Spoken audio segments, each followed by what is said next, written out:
চট্টগ্রাম ৪ সংসদীয় আসনে বিএনপির মনোনীত প্রার্থী কাজী মোহাম্মদ সালাউদ্দিন সীতাকুণ্ড উপজেলায় শ্রমিক দলের নেতাকর্মীদের সঙ্গে মতবিনিময় সভা করেছেন। সভা অনুষ্ঠিত হয় ২২ নভেম্বর সন্ধ্যা ৬টায় মুন স্টার কমিউনিটি সেন্টারে। সীতাকুণ্ড প্রতিনিধি মোহাম্মদ রমিজ আলী জানান, সভায় প্রধান অতিথি হিসেবে উপস্থিত ছিলেন কাজী মোহাম্মদ সালাউদ্দিন। তিনি শ্রমিক নেতৃবৃন্দের সঙ্গে আলোচনা করেন আসন্ন জাতীয় নির্বাচনের প্রস্তুতি, সাংগঠনিক কার্যক্রম জোরদার করা, ভোটারদের সঙ্গে যোগাযোগ বৃদ্ধি এবং স্থানীয় সমস্যা সমাধান নিয়ে।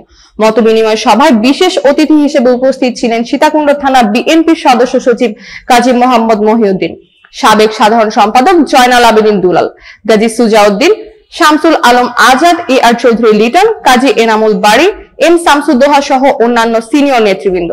সভায় শ্রমিক দলের বিভিন্ন স্তরের নেতাকর্মীরা অংশগ্রহণ করে নির্বাচনের প্রেক্ষাপট, সংগঠনের করণীয় এবং ভোটার সচেতনতা বৃদ্ধির বিষয়ে মতামত প্রদান করেন।